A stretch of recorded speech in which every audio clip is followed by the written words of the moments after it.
السلام علیکم ورحمۃ اللہ وبرکاتہ۔ الحمد للہ رب العالمین وبہ نستعین والصلاة والسلام علی اشرف الانبیاء والمرسلین محمد وعلی آلہ وصحبہ اجمعین وعلی من تبعهم بإحسان الى یوم الدین، اما بعد، اعوذ باللہ من الشیطان الرجیم، بسم اللہ الرحمن الرحیم۔ ولا تسبوا الذين يدعون من دون الله فيسبوا الله عدوا بغير علم۔ محترم حاضرین مجلس، بزرگان دین، نوجوانان اسلام، پردہ نشین خواتین، اللہ تبارک و تعالیٰ کا بے انتہا شکر و احسان ہے۔ تقریباً 2 سال پہلے ایک مبارک سلسلہ جس کا عنوان منہج سلف کے اصول شروع کیا گیا، اور اس پروگرام کے کرنے کا اہم مقصد یہی تھا کہ ہم لوگ جس دور سے گزر رہے ہیں، بڑا ہی پرفتن دور، قدم قدم پر فتنے، شکوک و شبہات آئے دن اسلام کے نام پر لوگوں کے سامنے چیلنج بن کر کے کھڑے ہوتے ہیں۔ اب انسان کو اگر اس کا حل ہی معلوم نہ ہو، صحیح اور غلط کی پہچان ہی نہ ہو، تو لہذا ہر ایسی بات کو وہ لیتا ہے، قبول بھی کرتا ہے اور اس کو دین سمجھ کر کے عمل بھی کرتا ہے۔ تو ان فتنوں کے دور میں کیسے ہم اپنے ایمان کی حفاظت کریں، اپنے عقیدے کی حفاظت کریں، تو اس سلسلے کو الحمدللہ ہم نے شروع کیا، اور اس کے اہم مقاصد میں سے ایک اہم مقصد یہ بھی تھا کہ ہمارے اندر منہجی غیرت پیدا ہو۔ منہجی غیرت یعنی ایک ایسی غیرت جو ہمیں ہر نئی بات، ہر نیا نعرہ، ہر ایسی تقریر جو چلا چلا کر کے کرنے والا ہو، مشہور شخصیات کے پیچھے چلنے سے پہلے یہ منہج ہمیں ان پر یہ سوال کرنے پر مجبور کرے کہ یہ جو بات کہہ رہا ہے، کیا یہ بات، کیا اس کا یہ طریقہ، کیا یہ فلاں مشہور شخصیت، اس کا طریقہ کتاب اللہ، سنت رسول اور فہم سلف کے مطابق ہے یا نہیں۔ ایک ایسا سوال کہ اگر اس کا جواب انسان کو نہ ملے تو لہذا وہ انسان گمراہی سے بچ جائے۔ تو الحمدللہ اس پروگرام کی جو آخری کڑی ہے، یہ آج کا جو ہے پروگرام، یہ آج کے آخری کڑی ہے، اور یقیناً اللہ تبارک و تعالیٰ کا جتنا شکر ادا کرے کم ہے کہ اللہ تبارک و تعالیٰ نے ہمیں یہ موقع نصیب فرمایا الحمدللہ کہ بار بار اسی بہانے ہم اللہ تبارک و تعالیٰ کے گھر میں جمع ہوتے ہیں، دین کی باتیں سنتے ہیں، دین کی محفل میں بیٹھ کر کے آپس میں کم از کم ایک دوسرے کو خیر کی باتیں پہنچاتے ہیں، نصیحت حاصل کرتے ہیں۔ یہ صرف اور صرف اللہ تبارک و تعالیٰ کی توفیق اور اس کے فضل کے نتیجے میں الحمدللہ۔ اور یقیناً اس پروگرام کا جو اہم مقصد وہ یہی ہے کہ ہم دین کو، قرآن و سنت کو سلف صالحین کے فہم کے مطابق سمجھیں، تاکہ ہم اپنے آپ کی، اپنے نفس کی اصلاح کریں، اپنے عقیدے کی اصلاح کریں، اور اللہ تعالیٰ سے ہمارا تعلق اور زیادہ مضبوط ہو جائے، سنتوں سے محبت کرنے والے بن جائیں، اور جب کبھی بدعات و خرافات ہمارے سامنے آئے تو ان بدعات و خرافات سے ہمارے اندر نفرت بھی پیدا ہونی چاہیے۔ یہ سب سے اہم مقصد اس پروگرام کا ہے۔ آج امت مسلمہ کے اندر اسلام کے نام پر اپنے آپ کو مسلمان کہنے والے بہت سارے ایسے لوگ مختلف فرقوں میں بٹے ہوئے ہیں۔ ان کے پاس بھی قرآن ہے، ان کے پاس بھی حدیث ہے، وہ بھی اللہ اور اس کے رسول پر ایمان لانے والے، لیکن مسئلہ کہاں پیدا ہوا، اختلاف کہاں پیدا ہوا، وہ صحیح راستے سے کہاں ہٹ گئے کہ جب انہوں نے دین کو سمجھا، جب ان کے پاس دین کو سمجھنے کا کوئی اصول، کوئی طریقہ نہیں تھا۔ یعنی دین کو سمجھنے میں انہوں نے صحابہ اکرام کی سمجھ، صحابہ اکرام کا طریقہ، ان کا فہم، سلف صالحین کا فہم، اس کو بیچ میں سے ہٹا دیا۔ انہوں نے کہا ہمارے لیے قرآن اور حدیث کا بھی تیسری چیز ہمارے لیے ضروری نہیں، ہم سلف صالحین کے طریقوں اپنائیں نہ اپنائیں یہ ہمارے لیے ضروری نہیں ہے۔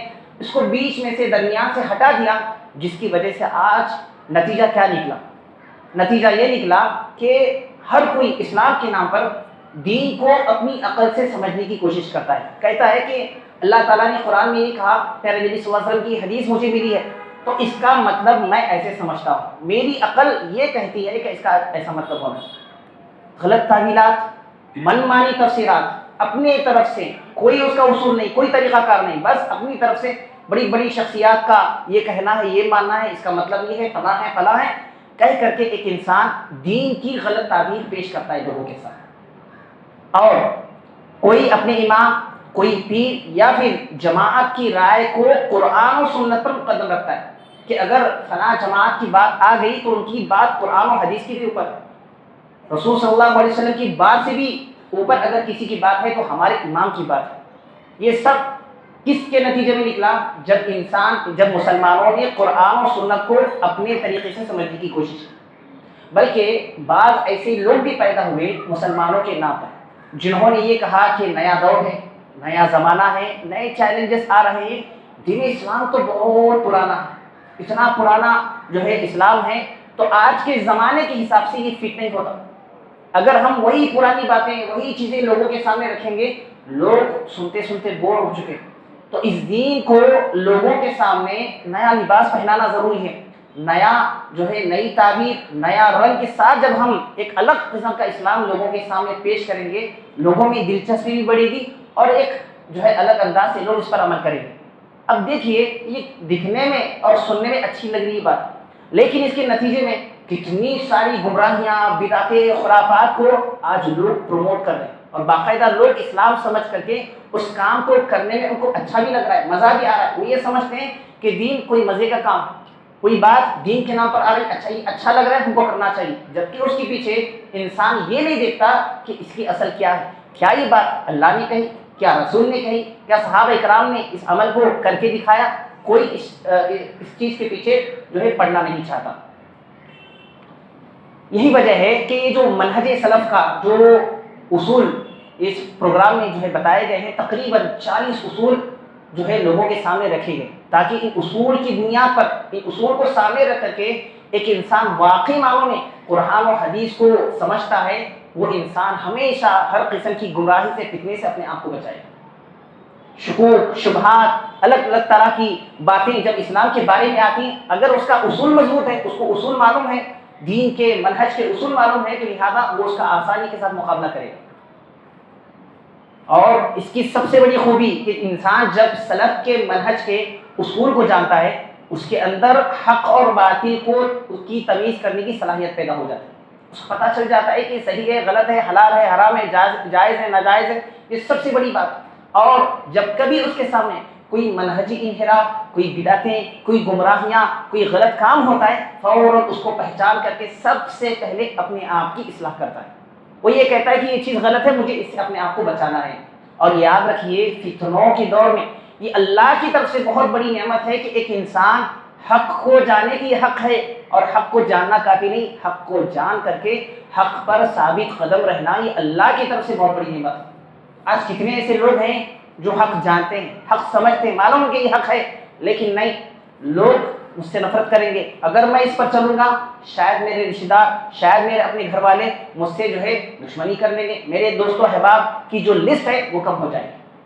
لوگوں میں جو میں اتنا محبوب ہوں، پہچانا جاتا ہوں، میری جو شہرت ہے وہ ختم ہو جائے گی، کم ہو جائے گی. اس ڈر سے کیا کرتے ہیں، حق بات کو مانتے تو ہے، جانتے تو ہیں، لیکن اس پر عمل کرنا ان کو گوارا ہے. اور یہ بات بھی یاد رکھیے، یہ بات بھی میں بتانا چاہوں گا کہ جو پروگرام ایک لمبی سیریز، تقریباً 2 سال کی جو سیریز رکھی گئی، اس کا مقصد ہرگز بھی یہ نہیں ہے کہ ہم لوگوں کو ورگلائیں، لوگوں کے سامنے یہ اصول رکھ کر کے ان کو یہ بتائیں کہ اب آپ آزاد ہیں، ہم نے آپ کو یہ اصول بتا دیا تو اب جائیں کھلے آزادی کے ساتھ. اگر کسی کے اندر کوئی غلطی پاتے ہیں، فوراً اس کے اوپر حکم لگانا شروع ہو کہ فلاں شخص بدعتی ہے، فلاں شخص غیر منہجی ہے، فلاں شخص ایسا ہے، فلاں شخص مشرک ہے، فلاں شخص کافر ہے. اس کا ہم نے کبھی درس نہیں دیا. لوگوں کے حوالے سے، شخصیات کے تعلق سے، یا پھر کوئی جماعت غلط کر رہی ہے تو کھل کر کے آپ جماعتوں کے خلاف بولتے پھریں، اس کا کبھی بھی مقصد نہیں رہا. بلکہ اس کا سب سے اہم مقصد تو یہ ہے کہ ایک انسان سب سے پہلے غلط چیز کو جانے، پہچانے، گمراہی سے جو ہے آگاہ ہو اور اس سے اپنے آپ کو سب سے پہلے بچے. اور اگر عوام کے اندر کوئی غلطی وہ دیکھتا ہے تو لہٰذا کوشش یہ کریں، اگر اپنا قریبی ہے آپ اس کو اچھے انداز سے سمجھائیں، نہیں آپ کی باتوں سے نہیں سمجھ رہا ہے تو لہٰذا آپ اس سے آگے نہ بڑھیں، بلکہ ایسے لوگوں کو، ایسے اشخاص کو علماء کے پاس لے کے آئیں، علماء کی ماتحتی میں رہ کر کے جب وہ ان کی اصلاح کریں گے تو بإذن اللہ ان کی اصلاح ضرور ہوگی۔ تو یہ فتنوں سے بچنے کا بہت ہی اہم ذریعہ ہے۔ تو یہ مختصر تمہید کے بعد انشاءاللہ آج ہم اپنے موضوع پر آتے ہیں۔ آج کا جو موضوع ہے مسئلہ نمبر 39، مخالف کی تردید میں بد کلامی۔ محمد بن عمر بازمول حفظہ اللہ فرماتے ہیں کہ لیس من منہج السلف فی الرد علی المخالف السباب والشتائم فإن الرسول صلی اللہ علیہ وسلم لم يكن سبابا ولا لعانا۔ محمد بن عمر بازمول حفظہ اللہ فرماتے ہیں کہ اگر کوئی شخص کسی کے اندر کوئی غلطی دیکھتا ہے، دین کے نام پر، شریعت کے نام پر وہ غلطی کر رہا ہے، یا پھر اس کے اندر کوئی منہجی انحراف اس نے دیکھ لیا، تو فوراً اس کے ساتھ لڑنے نہ لگ جائے، فوراً اس کے ساتھ بد کلامی پر نہ اترے، بلکہ وہ یہ سمجھتا ہے کہ مجھے سمجھانا ہے، لیکن سمجھاتے ہوئے اگر میں اس پر غصے سے کام لوں گا، زبردستی اس پر کروں گا، تو لہذا یاد رکھیے، فرماتے ہیں کہ یہ سلف کا منہج نہیں، اس لیے کہ پیارے نبی صلی اللہ علیہ وسلم لوگوں سے بدزبانی کرنے والے اور ان پر لعنتیں کرنے والے کبھی نہیں، وہ لوگوں کو کبھی جو ہے برا بلا کہنے والے، ان کی زبان جو ہے ایسی نہیں تھی کہ جس سے سامنے والے کو تکلیف ہو۔ تو یہ سلف کا منہج یہ ہے، ہمیں یہ سکھاتا ہے کہ جب کبھی ہم کسی کو دعوت دیں یا کسی کے اندر غلطی پائیں، اچھے انداز سے، احسن طریقے سے، اچھے طریقے سے اس کو سمجھانے کی ہم کو کوشش کرنی چاہیے۔ اگر سامنے والا نہیں مانتا کوئی مسئلہ نہیں، لیکن ہم کو بد زبانی پر، بد کلامی پر اترنا نہیں چاہیے۔ آپ دیکھیے اس دنیا کے اندر حق و باطل کے درمیان جو کشمکش ہے وہ قیامت تک جاری رہی۔ ہر دور میں اللہ تبارک و تعالیٰ نے ایسے لوگ پیدا کیے جو حق کی دعوت دیتے رہے، اور ان لوگوں کی، اہل حق کی خصوصیتیں رہی کہ وہ جب حق بولتے تھے تو حق جو ہے طریقے سے بولتے تھے۔ کیسے؟ بسا اوقات انسان کا جو موقف ہوتا ہے، اس کو جو بات سامنے والے کو سمجھانی ہے، وہ موقف اس کا بالکل صحیح ہے، اس میں کوئی شک کی بات نہیں ہے، لیکن جب وہ سمجھانے کے لیے نکلتا ہے، اس کا جو لہجہ ہوتا ہے، بتانے کا جو طریقہ ہوتا ہے، جو انداز اتنا زیادہ سخت ہوتا ہے، اتنا زیادہ چڑچڑا ہوتا ہے، جس کی وجہ سے حق بات وہ کہتا ہے، لیکن حق بات ہونے کے باوجود بھی لوگ اس حق بات کو قبول نہیں کرتے۔ قرآن میں اللہ تعالیٰ نے کہا وَقُولُوا لِلنَّاسِ حُسْنًا، کہ تم لوگوں سے بات کہو، کوئی بات کرو تو اچھی بات کرو، اچھے طریقے سے، احسن طریقے سے، یہ اللہ تبارک و تعالیٰ کا فرمان ہے۔ اور جب انسان یہ سمجھتا ہے کہ نہیں میرے پاس حق کافی ہے، میں اس کو کسی بھی طریقے سے سامنے والے کے اندر فٹ کرنے کی کوشش کروں گا، ایسا نہیں ہوتا۔ کتنا نقصان اس کا ہوگا آپ کو معلوم ہے۔ سورۃ الانعام کے اندر اللہ تعالیٰ نے اس کا ذکر کرتے ہوئے کہا وَلَا تَسُبُّوا الَّذِينَ يَدْعُونَ مِن دُونِ اللَّهِ فَيَسُبُّوا اللَّهَ عَدْوًا بِغَيْرِ عِلْمٍ، کہ وہ لوگ جو غیر اللہ کو مانتے ہیں، غیر اللہ کی پوجا کرتے ہیں، اللہ کو چھوڑ کر کے کسی اور کی عبادت کر رہے ہیں، ایسے لوگوں کے پاس جب تم جاؤ، جب ان کو دین کی دعوت دینا تو ان کے معبودوں کو غلط مت کہنا، برا بھلا مت کہنا، ان کے سلسلے میں ایسی ویسی باتیں معبودوں کے سلسلے میں نہ کہنا، یہ اللہ تبارک و تعالیٰ کی تعلیم ہے۔ اب ہوگا کیا نتیجہ؟ اگر کوئی شخص ان کے معبودوں کو برا بھلا کہے گا، گالیاں دینا شروع کرے گا، اللہ نے کہا فَيَسُبُّ اللَّهَ عَدْوًا بِغَيْرِ عِلْمٍ، چونکہ ان کو اللہ تبارک و تعالیٰ کی معرفت نہیں ہے، اللہ کی قدرت، اللہ کی طاقت کا ان کو نالج نہیں ہے، بغیر علم کی وجہ سے، لا علمی اور جہالت کی وجہ سے وہ اللہ تبارک و تعالیٰ کو برا بھلا کہے گا، وہ اللہ تبارک و تعالیٰ کو گالیاں دینے لگے گا۔ تو لہٰذا ایک ایسی چیز جو آپ کی نظر میں اچھی ہے، وہ اچھی کرنے جا رہے ہیں، اس کا طریقہ اچھا نہ ہونے کی وجہ سے گالیاں کس کو مل رہی ہے، برا بھلا کس کو کہنا پڑ رہا ہے، نعوذ باللہ۔ تو یاد رکھیے کہ اگر کوئی بات آپ کو سامنے والے سے کہنی ہے تو اس کا طریقہ احسن اور اچھا انداز کا ہونا چاہیے، یہ سلف صالحین کا جو ہے منہج ہے۔ اسی طریقے سے جب انسان کسی کے ساتھ بد کلامی کرتا ہے، بدتمیزی کرتا ہے بات کو بتانے میں، تو یہ مسئلے کا حل نہیں ہے۔ آپ کے پاس حق بات کیوں نہ ہو، لیکن اگر بتانے کا طریقہ اگر اچھا نہ ہو، آپ کے اندر نرم مزاجی نہ ہو، نرمی نہ ہو، تو لہذا وہ بات کبھی بھی قبول نہیں کرے گا، مسئلہ حل نہیں ہوگا بلکہ مسئلہ اور بڑھ جائے گا۔ یہی وجہ ہے اللہ کے رسول صلی اللہ علیہ وسلم فرماتے ہیں کہ ان الرفق لا يكون في شيء الا زانه، کہ لوگوں نرمی جس چیز کے اندر آ جاتی ہے وہ نرمی اس چیز کو خوبصورت بنا دیتی ہے۔ ولا ينزع من شيء الا شانه، اور نرمی جس چیز سے نکال دی جائے، اگر اس کے اندر سختی ہو جائے، بد کلامی بدتمیزی اس کے اندر آ جائے، پیارے نبی صلی اللہ علیہ وسلم نے فرمایا کہ جس چیز سے نرمی کو نکال دیا جائے وہ چیز اس کو بدصورت بنا دیتی، بدنما بنا دیتی۔ تو یہ چیز پیارے نبی صلی اللہ علیہ وسلم کی تعلیمات میں سے، یہی وجہ اللہ تعالیٰ نے قرآن مجید میں فرمایا پیارے نبی صلی اللہ علیہ وسلم کے حوالے سے کہ فَبِمَا رَحْمَةٍ مِّنَ اللَّهِ لِنْتَ لَهُمْ، یہ اللہ کا احسان ہے، اللہ تبارک و تعالیٰ کا اے نبی صلی اللہ علیہ وسلم آپ کے اوپر فضل ہے کہ اللہ نے آپ کو نرم مزاج بنایا۔ اگر آپ سخت ہوتے، سخت بات کرنے والے، سخت مزاج والے ہوتے، لَنْفَضُّوا مِنْ حَوْلِكَ، یہ جتنے آپ کے آس پاس جتنے لوگ بیٹھے ہوئے ہیں یہ آپ کے پاس کبھی بیٹھنا تک پسند نہیں کرتے۔ تو یہ بات پتہ چلتی ہے کہ ایک انسان کا حق والا ہونا کافی نہیں ہے، بلکہ حق والا ہونے کے ساتھ ساتھ اس کا دعوت دینے کا جو طریقہ ہے وہ بھی طریقہ اچھا ہونا چاہیے۔ اسی طریقے سے اللہ تبارک و تعالیٰ نے حضرت موسیٰ علیہ السلام اور ہارون علیہ السلام دو نبیوں کو بھیجا، کس کے پاس؟ فرعون کو، جو اس دنیا کا سب سے بڑا ظالم، جابر، بچوں کو قتل کرنے والا، کس قدر اس نے ظلم کیا یہ سب معروف ہے۔ اتنا زیادہ متکبر، اتنا زیادہ گھمنڈ تھا اس کو، وہ کہتا تھا انا ربکم الاعلی، میں سب سے بڑا رب ہوں، اپنے آپ کو سب کچھ کہتا تھا۔ لیکن اس کے باوجود بھی، اتنا ظالم، متکبر، گھمنڈی ہونے کے باوجود بھی اللہ نے جب دو نبیوں کو وہاں پر بھیجا، کیا نصیحت کی؟ فقولا له قولا لینا لعله يتذکر او یخشی، کہ جب تم لوگ اس سے بات کرنا تو بات ذرا نرمی کے ساتھ کرنا، اچھے انداز میں کرنا، لعله يتذکر او یخشی، ٹھیک ہے وہ بہت زیادہ ظالم ہے، ٹھیک ہے وہ بہت زیادہ سخت ہے، لیکن ہو سکتا ہے کہ تمہاری اچھی بات اس کے دل پر اثر کر جائے، ہو سکتا ہے کہ وہ نصیحت پکڑ لے، ہو سکتا ہے کہ اس کے دل میں اللہ تعالیٰ کا ڈر پیدا ہو سکتا ہے کہ اللہ تبارک و تعالیٰ پر ایمان لائے۔ تو آپ سوچیں کہ نبیوں کو تک اللہ تبارک و تعالیٰ نے یہ حکم دیا، تو ہمیں اور آپ کو کس قدر ہمارے اندر نرمی لانی چاہیے دعوت کے سلسلے۔ کسی کے اندر آپ کوئی خرابی دیکھتے ہیں، ٹھیک ہے کوئی مسئلہ نہیں، انسان ہے، ہر ایک انسان کے اندر خوبی بھی ہے، خرابی بھی ہے، خامی بھی ہے، سب کچھ ہے، گناہ بھی سرزد ہوتے ہیں، تو لہٰذا جب وہ اس کے گناہوں کو واضح کرے گا تو اس کے بتانے کا جو طریقہ ہونا چاہیے وہ ایسا ہونا چاہیے کہ وہ انسان قبول کرے۔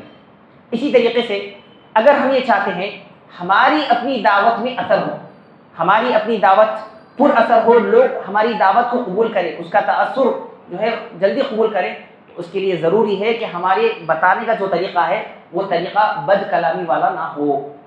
حضرت معاویہ بن حکم رضی اللہ تعالیٰ، صحیح مسلم کی روایت ہے، ایک ایسے صحابی جنہوں نے ابھی اسلام قبول کیا، اب چونکہ نئے مسلمان تھے، نماز کا اتنا طریقہ نہیں معلوم، نماز تو پڑھتے تھے لیکن نماز میں کیا کرنا ہے کیا نہیں کرنا ہے اتنا ان کو علم نہیں تھا۔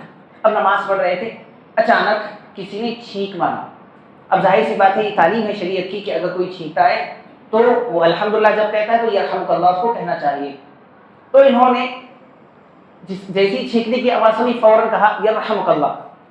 اتنے میں، حالانکہ یہ سب نماز میں ہو رہا ہے، حالت نماز میں، صحابہ کرام ٹھہرے ہوئے کہتے ہیں کہ سب کی نگاہیں حالت نماز میں میری طرف آ گئی، مجھے ایسا لگ رہا تھا شاید وہ مجھ پر بہت زیادہ غصہ ہے، یہاں تک کہ بعض صحابہ نے اپنے رانوں پر ہاتھ مار مار کر کے مجھے اشارہ کیا کہ خاموش ہے، خاموشی اختیار کرنے کا حکم دیا۔ تو کہتے ہیں کہ یہ ساری چیزیں میں نوٹ کر رہا تھا، نظر جو ہے میں دیکھ رہا تھا۔ اس کے بعد کہتے ہیں نماز ہوگی، نماز سے ہم فارغ ہو گئے، اللہ کے رسول صلی اللہ علیہ وسلم نے مجھے بلایا اور آ کر کے بڑی ہی جامع نصیحت کی، پیاری نصیحت کی، کہا کہ دیکھو اصل میں مسئلہ یہ ہے کہ جو نماز ہے یہ نماز اللہ تبارک و تعالیٰ کی عبادت کا ایک ذریعہ ہے، تو یہ نماز کے اندر ہم عام حالتوں کی طرح بات نہیں کر سکتے، یہاں پر صرف اور صرف نماز میں اللہ کا ذکر کیا جاتا ہے، اس کی تعریف حمد و ثنا جو ہے بیان کی جاتی ہے، تو لہٰذا اگر تم بات کرتے ہو نماز کے اندر یہ جائز نہیں، اس طرح مت کرو آئندہ سے۔ حضرت معاویہ بن حکم رضی اللہ تعالیٰ عنہ کے الفاظ کہتے ہیں فواللہ ما رأیت معلما قبلہ ولا بعدہ، اللہ کی قسم میں نے آج سے پہلے کبھی اتنا بہترین استاذ نہیں دیکھا، احسن تعلیم منہ، جس نے مجھے اتنی خوبصورت انداز میں سکھایا، ما قہرنی ولا ضربنی ولا شتمنی، انہوں نے مجھے ڈانٹا بھی نہیں، حالانکہ بہت بڑی غلطی تھی کہ حالت نماز میں، چونکہ مجھے علم نہیں تھا، حالت نماز میں یہ سب کر رہا تھا، اتنی بڑی غلطی ہونے کے باوجود بھی اللہ کے رسول صلی اللہ علیہ وسلم نے مجھے جھکا نہیں، ولا ضربنی، نہ ہی مجھے مارا، ولا شتمنی، اور نہ ہی میرے ساتھ بد کلامی کی، نہ ہی میرے ساتھ بدتمیزی کی. کس قدر زیادہ متاثر ہوئے. آپ اندازہ کیجئے کہ ایک انسان کوئی غلط کام کرتا ہے تو آپ اس کو کبھی اپنے اندر یہ چیز لائیے کہ اس کو اچھے اور پیارے انداز میں سمجھانے کی کوشش کریں تو معاملہ بالکل ہی مختلف ہو جاتا ہے. وہ آپ کی بات فوراً قبول کر لے گا چاہے وہ کتنا ہی سخت کیوں نہ ہو. اسی طریقے سے پیارے نبی صلی اللہ علیہ وسلم فرماتے ہیں لیس المؤمن بالطعان ولا اللعان ولا الفاحش ولا البذیء. 4 چیزیں ذکر کی کہ ایک مومن کبھی بھی تانا دینے والا نہیں ہوتا. تانے دینے والا کبھی بھی مومن نہیں ہو سکتا. کیوں؟ کیا ہے تانا کسے کہتے ہیں؟ چبھونا، کسی بات کو بتا کر کے اس کو چبھانا، اس کو تکلیف دینے کی کوشش کرنا. کیا ہے؟ یعنی اس کی سابقہ گزری ہوئی کچھ ایسی چیزیں تھیں جس میں اس نے گناہ کیا. مثال کے طور پر وہ داڑھی کو کٹ کرتا تھا، یا پھر شراب پیتا تھا، یا پھر سودی معاملہ وہ کرتا تھا. کوئی بھی غلط کام اس نے کیا لیکن بعد میں اس کو احساس ہوا کہ یہ غلط ہے، اس نے توبہ بھی کر لی اور وہ کام چھوڑ دیا. لیکن جب وہ آ کر کے کسی کو جو ہے دعوت دیتا ہے، کسی کی خامی اس کے سامنے بتاتا ہے کہ بھائی ایسا مت کرو، اللہ تعالیٰ نے منع کیا، رسول نے منع کیا ہے، تو کیا کہتا ہے کہ اچھا تم مجھے بتاتے ہو، تم کون سے اچھے تھے پہلے، تم کیا فرشتے تھے، تم بھی ایسا کرتے تھے ویسا کرتے تھے. تو پچھلی چیزوں کا ذکر کر کے اس کو چبھونا، اس کو تکلیف دینے کی کوشش کرنا جائز نہیں. یا پھر انسان کے جسم کے اندر بعض ایسی خامیاں ہوتی ہیں جس کا ذکر انسان کرتا ہے. مثال کے طور پر کوئی شخص رنگ سے کالا، کوئی شخص جو ہے گڈھا ہے، کوئی شخص بہت زیادہ لمبا ہے، کوئی شخص بہت زیادہ موٹا ہے، یا پھر کوئی لنگڑا ہے، ہاتھ اس کا نہیں ہے. اس چیزیں لے کر کے، یا پھر اس کی آنکھیں تو ہیں لیکن آنکھوں میں کم دکھائی دیتا ہے، یا ایک آنکھ جا چکی ہے، کانا ہے. تو وہ یہ کہتا ہے کہ تو ایسا لنگڑا ہے، فلاں ہے، فلاں ہے. یعنی اس کو ایسی چیزیں ذکر کرتا ہے جس کو سننے کے بعد اس کو تکلیف ہوتی ہے. اللہ کے رسول صلی اللہ علیہ وسلم نے فرمایا کہ مومن کبھی بھی تانا دینے والا نہیں تھا، کبھی بھی کسی بھی چیز کا ذکر کر کے اس کو چبھوتا نہیں، اس کو تکلیف نہیں دیتا. وللعان، اور نہ ہی لعنتیں کرتا ہے کہ تجھ پر اللہ کی لعنت ہو، لعنت ہو، فلاں ہو، فلاں ہو. بات میں بات کرے گا، بات میں لعنت دینے والا. اور آج معاشرے کے اندر دیکھیے تھوڑی تھوڑی بات میں یہ چیز عام ہو چکی ہے. تھوڑا مسئلہ ہے، چلو لعنتی کرتے ہیں آپس میں ایک دوسرے کے ساتھ. کیا آپ نے لعنت کرنے والے معاملے کو اتنا ہلکا سمجھ لیا؟ اگر کوئی شخص کسی پر بھی بے وجہ لعنت کرتا ہے کیا نقصان ہوتا ہے، کیا نقصان ہوگا؟ آپ اندازہ کیجئے. صحیح مسلم کی حدیث ہے، اللہ کے رسول صلی اللہ علیہ وسلم فرماتے ہیں کہ لا یکون اللعانون شفعاء ولا شہداء یوم القیامہ. اللہ اکبر. کہ وہ لوگ جو بے وجہ کی لعنتیں آپس میں کرتے ہیں، ایسے لوگ روز قیامت نہ سفارش کر پائیں گے، نہ اللہ تبارک و تعالیٰ کسی کے سلسلے میں ان کو گواہ بنائیں گے. کوئی حیثیت اللہ تبارک و تعالیٰ کی نظر میں ان کی نہیں ہوگی جو دنیا کے اندر آپس میں ایک دوسرے کو لعن طعن کرتے ہیں. پہلی چیز تانے دینے والا مومن نہیں ہوتا، دوسری چیز لعنت نہیں کرتا کبھی، اور تیسری چیز وللفاحش، کبھی گالی نہیں دیتا، بد زبانی نہیں کرتا، بے حیائی کی گندی باتیں کرنے والا. بات کیا تو ایسی بات کرتا ہے کہ جس میں گندگی جو ہے نکلتی، بے حیائی کی. اسی طریقے سے وللبذی، بے مروت والی باتیں، یعنی ایسی باتیں کہ جس کو سن کر کے ایک انسان کا دل دکھ جائے، اس کی بے عزتی ہو جائے. 4 لوگوں کے سامنے اس نے ایسا اس کا مذاق اڑا دیا کہ وہ انسان اتنا زیادہ اس کا دل ٹوٹ گیا کہ اس کو ایسا لگنے لگا کہ اب میری کوئی معاشرے کے اندر عزت نہیں. ایک مومن کبھی بھی کسی کے سامنے کسی کی بے عزتی نہیں کرتا. تو لہذا یاد رکھیے کہ 4 ایسی چیزیں ہیں جس کا تعلق اللہ کے رسول صلی اللہ علیہ وسلم نے فرمایا کہ اس کا تعلق ایمان سے، کہ اگر یہ چیزیں اس کے اندر ہیں تو لہذا اس کا ایمان گیا. اور ان چیزوں سے بچنا ہر مسلمان کے، ہر مومن کے لیے ضروری ہے. اسی طریقے سے آخری چیز ہے، حضرت عائشہ رضی اللہ تعالیٰ عنہ فرماتی ہیں ان یہودا اتوا النبی صلی اللہ علیہ وسلم، کہ ایک مرتبہ اللہ کے رسول صلی اللہ علیہ وسلم جا رہے تھے راستے سے، اتنے میں کچھ یہودیوں کا گزر راستے سے ہوا. فقالوا، تو انہوں نے کہا السلام علیکم. السلام اصل میں کیا ہے؟ السلام علیکم، لیکن انہوں نے کہا السلام علیکم. اس کا مطلب ہے کہ تم برباد ہو جاؤ، تم مر جاؤ، تمہیں موت آ جائے. فقالت عائشہ، حضرت عائشہ رضی اللہ تعالیٰ عنہ نے سنا علیکم، تم پر بھی وہی چیز ہو جو تم اللہ کے رسول صلی اللہ علیہ وسلم کے لیے کہتے ہو. یعنی بہت زیادہ وہ غصے میں آ گئی اور کہا، اور غصہ آگے بڑھا. یہاں پر اکتفا نہیں کیا، انہوں نے کہا وَلَعَنَكُمُ اللَّهُ وَغَضِبَ اللَّهُ عَلَيْكُمْ، اتنا ہی نہیں بلکہ تم پر اللہ کی لعنت ہو، اللہ تبارک و تعالیٰ کا غضب تم پر نازل ہو، برباد ہو جاؤ تم۔ اور بلکہ ایک اور روایت میں یہ روایت بھی ملتی ہے کہ اللہ تعالیٰ تمہیں بندر بنا دے یا خنزیر بنا دے۔ اتنا حضرت عائشہ رضی اللہ تعالیٰ عنہ کو غصہ آیا۔ ظاہر سی بات ہے اللہ کے رسول صلی اللہ علیہ وسلم کوئی معمولی شخصیت تھے، ان کو کوئی آ کر کے کہے کہ تم جو ہے برباد ہو جاؤ، تباہ ہو جاؤ، مر جاؤ، تو حضرت عائشہ رضی اللہ تعالیٰ عنہ یہ کیسا برداشت کرنے والی تھی؟ اللہ کے رسول صلی اللہ علیہ وسلم نے کہا مہلن یا عائشہ، اے عائشہ ذرا آرام سے، اتنی جلد بازی کرنا اچھی چیز نہیں ہے۔ علیک بالرفق، اپنے اندر نرمی لاؤ، وَإِيَّاكِ وَالْعُنْفَ وَالْفُحْشَ، اور بچو ایسی باتوں سے جو گندی ہیں، جو فحش ہیں، بدتمیزی والی باتیں ہیں، ایسی باتوں سے، گندی باتوں سے اپنے آپ کو بچاؤ۔ قالت، حضرت عائشہ کہتی ہیں اللہ کے رسول صلی اللہ علیہ وسلم میں نے ایسی بد کلامی نہیں کی، اولم تسمع ما قالوا، کیا آپ نے نہیں سنا کہ وہ آپ کے بارے میں کیسی گندی باتیں کر رہے تھے؟ کیا میں ان کی یہ باتیں سن کر کے جواب نہ دوں؟ ایسا مجھ سے نہیں ہونے والا۔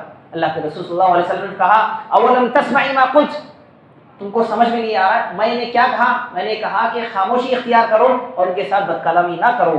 پھر اس کے بعد اللہ کے رسول صلی اللہ علیہ وسلم فرماتے ہیں رددت علیہم، میں نے ان کا جواب دے دیا۔ کیا کہتے ہیں؟ فیستجاب لی فیہم، میں نے ان کے خلاف جو ہے جواب دیا، اور میرا یہ جواب، میری دعا ان کے خلاف اللہ تبارک و تعالیٰ نے قبول کی۔ میں نے ان کو بد دعا دی، اللہ تعالیٰ نے میری بد دعا کو قبول کی۔ ولا یستجاب لہم فیہ، اور ان کی دعا جو میرے حق میں تھی، بد دعا کو اللہ تعالیٰ نے قبول نہیں کی۔ آپ اس حدیث سے اندازہ کیجئے پیارے نبی صلی اللہ علیہ وسلم کے ساتھ کس قدر انہوں نے بد کلامی کی، کس قدر بدتمیزی کی۔ اللہ کے رسول صلی اللہ علیہ وسلم کے ساتھ ایسے الفاظ کا استعمال کیا، عام آدمی کے سامنے اگر کرتا تو وہ بھی خاموش نہ رہتا۔ اس کے باوجود بھی پیارے نبی صلی اللہ علیہ وسلم چاہتے تو بد کلامی کر سکتے تھے، چاہتے تو اس کا جواب وہی کی وہی دے سکتے تھے، لیکن آپ صلی اللہ علیہ وسلم نے اپنے اخلاق پر قائم رہتے ہوئے اس کو ایسا جواب دیا، ایسا جواب کہ وہ ذلیل بھی ہو گئے، رسوا بھی ہو گئے، اور اللہ تبارک و تعالیٰ نے جو ہے پیارے نبی صلی اللہ علیہ وسلم کی جو بد دعا تھی ان کی ہم قبول کرو۔ تو ہماری کوشش یہ ہونی چاہیے کہ اگر کبھی معاملہ ایسا سنگین ہو جائے کہ سامنے والا ہم پر بدتمیزی کے جو ہے کلمات کہے، ہم پر بد کلامی کرنا جو ہے شروع کر جائے دین کے معاملے کو لے کر، شریعت کے معاملے کو لے کر کے، تو ہم کو بھی ویسا نہیں کرنا چاہیے جیسا وہ لوگ کر رہے ہیں۔ یہ چیز سے بچنا، یہ سلف کا منہج ہمیں سکھاتا ہے۔ کچھ اقوال بتا کر کے اپنی بات کو ختم کروں گا کہ امام احمد بن حنبل رحمہ اللہ، ان کے بارے میں معروف کہ بہت یعنی سنت پر سختی کے ساتھ عمل کرنے والے۔ اگر کوئی جو ہے اہل سنت والجماعت کا عقیدہ رہا تو لہذا اس عقیدے پر ہمیشہ مرتے دم تک قائم رہنے والے، اور اس سے تھوڑا بھی پیچھے نہیں ہٹتے تھے چاہے جو ہو جائے۔